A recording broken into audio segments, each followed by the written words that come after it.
બગસરા ગામના મહત્વના વેપારી મહાજનો, ગામડેથી પધારેલા કાર્યકર્તા મિત્રો, પત્રકાર ભાઈઓ, મહત્વના મુદ્દાની ઉમેદવારે બધી વાત કરી. 7 તારીખે તમે મતદાન કરવા જાવ એ પહેલા હવે પછીના ટાઈમની અંદર મનને થોડુંક મક્કમ બનાવજો.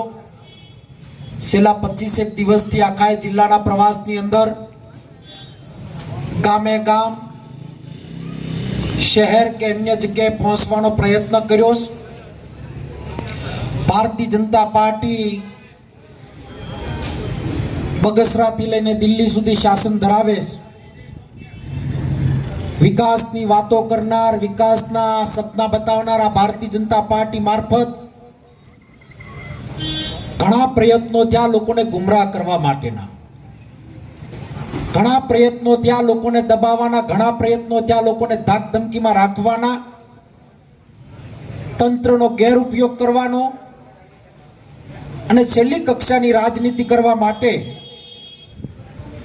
એક લેવલનો કાર્યકર્તા ન કરે એવા દેશના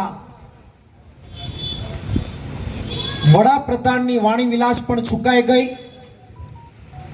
અને આ બોકળાટ બતાવે કે 400 પાર, 5 લાખની લીડ, 26-0. જ્યારે માણસ પોતાની જીભ ગુમાવી બેસે, પોતાનું વર્તન ગુમાવી બેસે, જુનાગઢ કે રાજકોટની બજારોમાં આટા મારવા પડે, એનો સીધો ઈશારો એવો બતાવે કે લોકોએ મન બનાવી લીધું કે આ વખતે ભારતીય જનતા પાર્ટીને જાકારો મળવાનો ને કોંગ્રેસનો પંજો લહેરાવાનો છે. એક સમય આ કરતા પણ વાજપેયીજીના સમયની અંદર ફીલ ગુડ ઇન્ડિયા, પ્રમોદ મહાજન, શાઇનિંગ ઇન્ડિયા સારા સારા સ્લોગન લઈને આવ્યા હતા. જે પ્રમાણે 6000 કિલોમીટરની રાહુલજીની પદયાત્રા એ સમયની અંદર સોનિયા ગાંધીએ આખા દેશની યાત્રા કરી. તેની યાત્રા દરમિયાન સ્વયંભૂ લોકોએ મન બનાવ્યું. બીકે ગઢવી કોંગ્રેસ પાર્ટીના પ્રમુખ હતા અને 12 સાંસદોને અહીંયાથી જીતાડીને યુપીએ 1 સરકાર વખતે લોકોએ કોંગ્રેસ પાર્ટીને ક્લીન મેન્ડેટ આપ્યો. કોંગ્રેસ પાર્ટીના નેતાઓ, કોંગ્રેસ પાર્ટીના કાર્યકર્તાઓ સત્તાની ભૂખ નથી ધરાવતા. એનો નરવું ઉદાહરણ કોઈ મળ્યું હોય તો રામ યુગની અંદર ભગવાન રામે 14 વર્ષનો વનવાસ, સવારે ગાદીનો ત્યાગ કર્યો હતો અને યુપીએ 1 વખતે સોનિયા ગાંધીએ સત્તાની ભૂખ નથી, એક ઝટકે મનમોહનસિંહને વડાપ્રધાન બનાવ્યા હતા.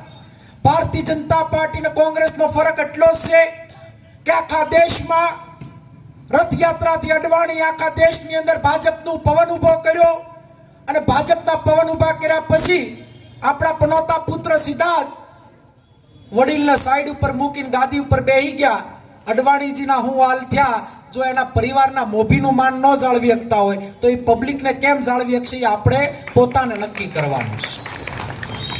મત નાખવા જાવ એ પહેલા અમરેલી જિલ્લાની પરિસ્થિતિને સમજજો, અમરેલી જિલ્લાની જનતાને પડતી મુશ્કેલીને સમજજો.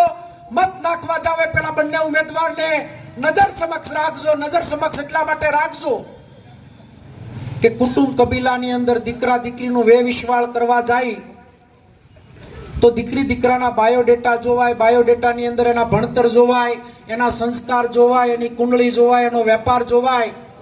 તમારે તો લોકતંત્રમાં 5 વર્ષની માટે આ જિલ્લાનું નેતૃત્વ આપવાનું. ત્યારે બંને પાર્ટીના બાયોડેટા ઉમેદવારના જોજો. મત નાખો એ પહેલા ઉમેદવારની કુંડળી પણ તપાસજો, ઉમેદવારના સંસ્કાર પણ તપાસજો, ઉમેદવારના લક્ષણો પણ જોજો. એટલા માટે કે ભારતીય જનતા પાર્ટીના ઉમેદવારની મારા એ લાંબી વાત નથી કરવી. ઘણા બધા એની ઉપર વાતો થઈ અને ભાજપના નેતાઓને ખબર પડી એટલે ભાજપના નેતાએ એને ઢાંકવાનું કામ કરીને હંતાડીને રાખ્યા છે.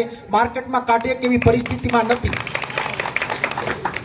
માર્કેટમાં નીકળી શકે એવી પરિસ્થિતિમાં એટલા માટે નથી કે 3 દિવસ પહેલા પાસી ભાન ભૂલ્યા અને બગસરાથી બાજુમાં જ આવતું વિસાવદરના કેશુ બાપાએ હરખામણી કરી. પણ કેશુ બાપામાં એક પણ એવા લક્ષણ નહોતા કે પાછળથી પણ તમે એને નબળા કહી શકો અને તમારામાં એક સારું લક્ષણ નથી કે તમારી અમે સારી વાત કરી શકીએ. વેપારી વર્ગ અહીંયા છે ત્યારે વેપારીઓને જીએસટીમાં કેટલી મુશ્કેલીઓ પડી. સોની બજારની અંદર સોનામાં કામ કરતા સોનીઓને કેટલી 3 વર્ષ પહેલા તકલીફ પડી. 18 વર્ષને આ લોકોએ બાંધમાં લઈ અને ગુલામી તરફેણ મોકલવાનું જ્યારે કામ કરી રહ્યા ત્યારે એક એક વ્યક્તિની નૈતિક જવાબદારી બને છે, એક એક વ્યક્તિની ફરજ બને છે કે મત એ તમારી પોતાની તાકાત છે. સગનલાલ આવો, રામ રામ. સગનભાઈ